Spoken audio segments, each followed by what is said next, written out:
Welcome class 12th, Lost Spring, part 2. So welcome again class 12th. We are on the second lesson, that is Lost Spring by Jung. In the beginning of the lesson, we have already studied that the writer or the narrator herself get well introduced with the rag pickers, the boys or the children who are busy in rag picking. Rag picking means the people who deal with the garbage, means they gather the garbage and sell anything that is useful in the garbage. It is called rag picking. So that's why the title of this first story was Sometimes I Find a Rupee in the Garbage. So in this story we come to know that the people from Dhaka, because of their poor agricultural problems, facilities, and the calamities or the natural disasters there in Dhaka, they have settled to Delhi or in the periphery of Delhi. Periphery means outskirt, outer part of the Delhi. They have been there. So now we will go ahead that who are they. So she tried to talk to them, try to make a friendship with them. One of them was Saib Alam, and it was just in the contrast of his name, his situation was explained in the story. Other than this, we also come to know that how much keen they were to go to school, since there was no school, so they were helpless. They couldn't do anything other than rag picking. So the Sahib Alam and his friends always barefooted, and this barefoot gang was compared with the morning birds who disappear at the noon, means in the morning time they do their work of rag picking. So it was, as the writer or the narrator says, it was a common thing to stay barefoot in India. If you will ask anybody why you are barefoot, they will explain that staying barefoot is a tradition. They will never accept that it is a perpetual state of poverty to them. Up to here we have studied, so we will continue onwards. I remember a story a man from Udupi once told me. As a young boy, he would go to school past an old temple where his father was a priest. He would stop briefly at the temple and pray for a pair of shoes. 30 years later, I visited his town and the temple, which was now drowned in an air of desolation. In the backyard where lived the new priest, there were red and white plastic chairs. A young boy dressed in a grey uniform, wearing socks and shoes, arrived painting and threw his school bag on a folding bed. Looking at the boy, I remembered the prayer another boy had made to the goddess when he had finally got a pair of shoes. Let me never lose them. The goddess had granted his prayer. So now here the writer gave a specific story of Udupi, the name of a place where she has got introduced with the people. As a young boy, he would go to school past an old temple where his father was a priest. So story was a young boy, and the occupation of his father was to be a priest in a temple. So he would stop briefly at the temple and pray for a pair of shoes. So every day when the boy used to go to school 30 years ago, means not about the present boy, it is about the boy who is now a father after 30 years. So he would stop briefly at the temple and pray for a pair of shoes. So 30 years later, I visited his town 30 years before. It was the story of a boy who was praying for a pair of shoes. When the writer went to the place again after 30 years, she went to the town and the temple as well, which was now drowned in an air of desolation. So, drowned means which was not filled with an air of desolation. Everywhere there was people and all these things. Means the place was full of people, or you can say the not well developed. On that time, 30 year means the before, it was not so crowded. Now the place was fully crowded. In the backyard where lived the new priest, and in the backyard means back space of the house or the temple where lived the new priest, there were red and white plastic chairs. So at his home you can see a red and white plastic chairs. To see the plastic chair at the home of some poor person means that they are earning well, means their life standard was a bit better. A young boy dressed in a grey uniform, wearing socks and shoes, arrived panting. Panting means, here panting means the sound of breathing. When somebody comes running or for whatsoever reason, he takes the breathe, he inhale and exhale fast, and the sound of that inhaling and exhaling can be audible. So it is called panting. सांसों की आवाज जो होती है, तो ऐसे तेजी से कोई बच्चा आया. He threw his school bag on a folding bed. So there was a folding bed in the room, and he threw it on that bed. He was well dressed in uniform. He was going to school. So looking at the boy, I remembered the prayer another boy had made to the goddess when he had finally got a pair of shoes.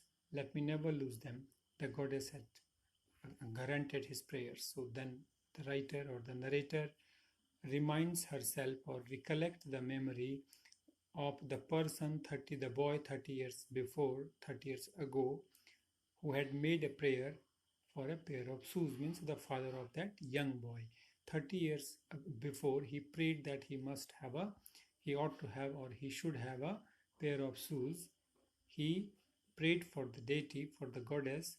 Now the prayer was permitted, or his prayer was fulfilled. His prayer थी वो grant हो गई, and he got the prayer. Then he again prayed to the God, let me never lose them. Oh God, let me never lose them, means these pair of shoes, means the thing that I am gathering, the lifestyle is that is going to change, should be with me forever. This is what the prayer that man has prayed. The goddess has, so the granted his prayer. Young boy, like the son of the priest, now wore shoes. Now they have something in their house. The minimum things are there. They are not as poor as the rag pickers. He's comparing this story with the people who do not send their children in the school, means those who are rag pickers. But many others, like the rag pickers in my neighborhood, remain shoeless. This boy, though, had got a pair of shoes. Here the pair of shoes indicates the means minimum requirement for life. उनका livelihood चल पड़ा था. But the children in the neighborhood of the narrator are still barefoot. See, means to say this. My acquaintance with the barefoot rag pickers leads me to Simapuri, a place on the periphery of Delhi, yet miles away from it metaphorically. Those who live here are squatters who came from Bangladesh back in 1971. Sahib's family is among them. Simapuri was then a wilderness. It still is, but it is no longer empty. In structures of mud with roofs of tin and tarpaulin, devoid of sewage, drainage, or running water, live 10,000 rag pickers.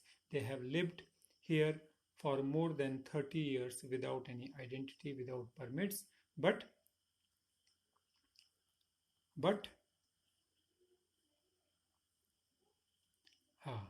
so without any identity, without permits, but with the ration cards that get their names on the voters list and enable them to buy grain. Food is more important for survival than an identity. If at the end of the day we can feed our families and go to bed without any aching stomach, we would rather live here than in the fields that give us no grain, say a group of women in Tatar Sari when I ask them why they have left their beautiful land of green fields and rivers. Wherever they find the food, they pitch their tents that become transit homes.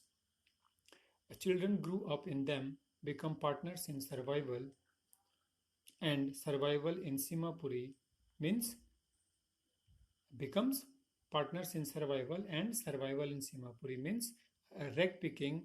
Though the year through the years, it has acquired the proportion of a fine art.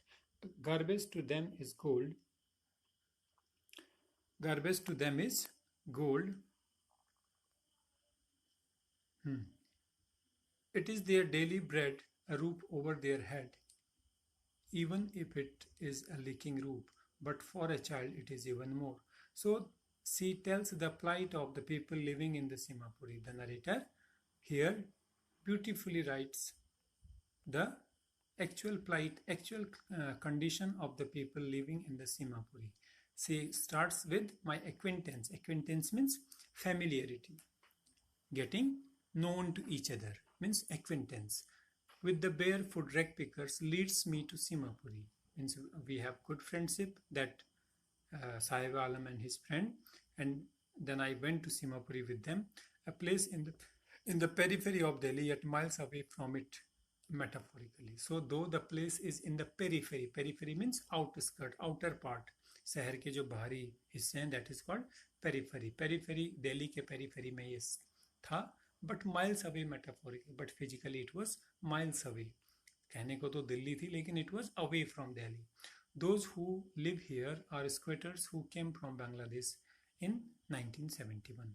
Squatters who had run away, the people who left their homes in 1971. Squatters, they are called squatters, the people who left their homes in 1971 from the Bangladesh were the people. Sahib's family is among them. So Sahib Alam's family is one of the family. Simapuri was then a wilderness. Wilderness means a place where nothing can be grown other than bushes and some shrubs. जहाँ कुछ नहीं होता है, एक वीरान सी खंडर सी जगह थी. It still is. It is still a wilderness, but it is no longer an empty. But it was filled with people in structure of mud with roofs in tin and tarpaulin. There are so many structures of mud, means hutments. Here structure of mud with roofs means she is depicting the hutments in the Simapuri. वहाँ जो झोपड़ियाँ थी उनको कैसे जो उसने describe किया, देखिए. Structures of mud, walls जो थी मड की थी. Roofs of tin and tarpaulin, कोई लेंटर नहीं है, कोई पक्का घर नहीं है. तारपोलिन एंड टिन का रूफ बनाई है. Devoid of sewage. Sewage means sewage drainage of rain water. Sewage water की सप्लाई का कोई प्रॉपर अरेंजमेंट नहीं है. that should be there for a healthy or a hygienic environment. We need sewage and drainage. So sewage भी नहीं है. Drainage जो running water बहता है वो, उसके लिए कोई प्रॉपर अरेंजमेंट नहीं है. 10,000 rag pickers are living there. Means a crowd of 10,000 people living in Simapuri in such a condition. It is a very important paragraph here. The writer writes about the plight of Simapuri rag pickers. They have lived here for more than 30 years without any identity, without permits. So they have spent in such a condition for more than 30 years. They have no identity, means they do not know who they are. So they were not actually Indian, they were Bangladeshis. So they lose their identity at that place. Without permits, they do not have any permission to live there, but with a ration cards. They have only thing with them was the ration cards, and that get their names on the voters lists, and they were given the ration cards so that they could get their name in the voter list and they could cast their vote. So it was only for the politics their name was added in the list of the people having the ration cards. And it enabled them to buy grain, and by the help of that ration card they can buy the grain like rice and wheat, गेहूं चावल वो से ले सकते थे. Food is more important for survival than an identity. So the writer says that they are not much bothered about their identity because their primary need was to get food. So they were getting a food, so it is important for survival, and identity is secondary. If the end of the day we can feed our families and go to the bed without an aching stomach, we would rather live here than in the fields that gave us no grain, say a group of women in tattered sari when I asked them why they left their beautiful land of green fields and rivers. So when the narrator asked a group of women, ने पूछा उनसे, they were in tattered sari, rags, old, dirty, जैसे साड़ीज में पहने group था उनके ladies का. तो मैंने पूछा, means the writer asked them if why you are staying here, why you have left that beautiful land. तो उनका जवाब क्या था? If at the end of the day we can feed our family, feed means to give food to our family and go to bed without an aching stomach, and we do not sleep hungry. Here aching stomach means sleeping, means go to bed with an aching stomach means sleeping without food. If you do not take food in the evening and you go to bed, your stomach will ache. So stomach ache means hungry. We would rather live here than in the fields that gave us no grain. So it is better to stay here in Simapuri than to go to our place, than to go to our village that gives us no harvest. जो हमें कोई खेती नहीं मिलती, कोई दाना वहाँ नहीं मिलता. Say a group of women in tattered sari when I asked them why they left their beautiful land of green fields and rivers. So wherever they find food, they pitch their tents that becomes transit homes. So that place, a single place was not a permanent settlement for them. They used to keep on changing. They used to change their homes according to their according to the availability of the things they need. जैसे जैसे उनकी ज़रूरत, जैसे इस place पे किया, फिर बाद में दूसरे प्लेस में अपना वही मड का घर बना लिया, टिन टारपोलिन की छत लगा के. So they get wherever they find food, something to do, they pitch their tents. वहीं उनका टेंट लग जाता, and that tent becomes transit homes. वही उनका transit means temporary home बन जाता. Children here they grow up in them, becoming partners in survival. और उन्हीं टेंट्स में बच्चे फिर grow up करते, and the children were also the partner in survival. Partner in survival means they used to help their parents to carry forward their trade or business or whatsoever in rag picking or doing all the things. जो भी काम उनका था उसमें बच्चे भी पूरा partner थे survival में. And survival in Simapuri means rag picking. And if they want to survive in the Simapuri, then there is only one hope, that was rag picking. Rag picking means to collect the garbage and sell it in the market. कूड़ा कबाड़ा उठा करके उसको बेचना. Through the years, it has acquired the proportion of a fine art. So in the intervening years, कुछ साल में ही उन लोगों ने इसे क्या बना दिया था? A proportion of a fine art, a kind of fine art for them. They used to gather the garbage. With the help of garbage, they used to do some craft work, and it was even giving them a bit more, we can say, the money. The garbage to them is gold. So कोई भी garbage उन्हें मिलता तो it was not less than gold, very very valuable. It is their daily bread. यही उनकी क्या थी? Daily की bread थी. यही उनके लिए a roof over their head.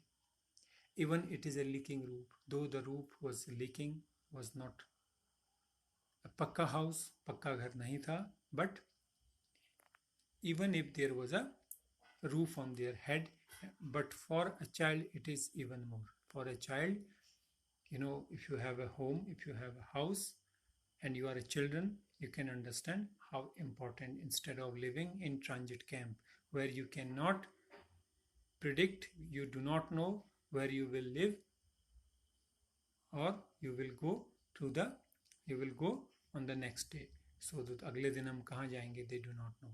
So with this is the second part. You would have understood this. In this part we come to learn that how the writer described the plight of rag pickers in Simapuri and how they were living there in Simapuri. Who are they? Who are the rag pickers? Why they come to that place and how they are living in that place. So here we have studied it. In the upcoming video we will go to the final part of this story. Then we will move to the second story of the same chapter. So till then you keep writing notes, keep writing question and answer together with hard words. That's all for now.